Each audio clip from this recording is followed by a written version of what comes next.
Hi, I'm Billy, and today I'm going to talk to you about the book I just read, which is The Unspeakable by Meghan Daum.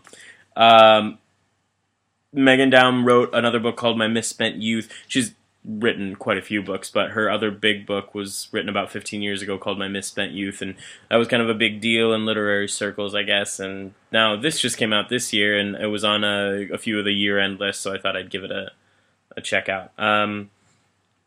It is a collection of short stories about her life. I'm very, very fond of short stories. The format is something that is super appealing to me. I was a big fan of David Sedaris and David Rykoff and Sarah Vowell, and I just respond very well to being able to complete a whole idea and then put the book down and come back to it and start up on a new one.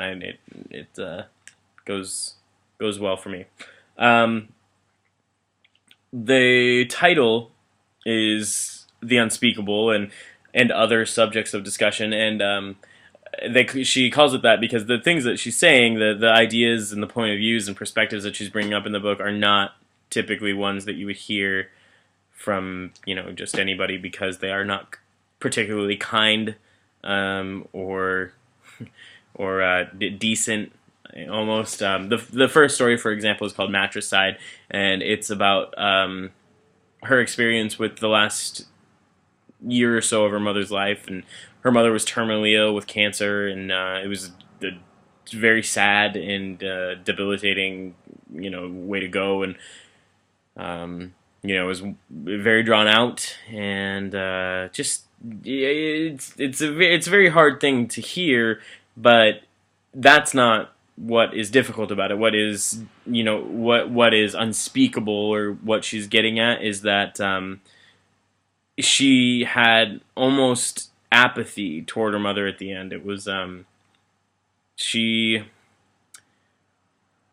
basically alludes to not loving her mother enough, or maybe just knowing the limits of what she would and wouldn't do for her mother. She describes in one part of the story that she tries to tell herself that if her mother had an accident, in her swimsuit area, that she would will herself to help, but she knows she wouldn't. Like she says, I would get somebody to help her because I wouldn't do it, and I hope that my mother would understand that she wouldn't want me to do it. It's you can understand where she's coming from. She describes her relationship with her mother in detail earlier on in the story, and you get it because her mom does seem kind of like a bit of a tough woman to love. But at the same time, you can definitely see why this is not something that you hear a lot of the time. You don't hear people talk about their parents like this, regardless of what kind of relationship it is. And, I do think she's being very honest, but it doesn't change the fact that it's, abrasive. It's a little hard to hear. So, she has thoughts on relationships. She has thoughts on real estate. She has thoughts on a lot of things. And I would very strongly recommend this book. It's well written. It's breezily paced.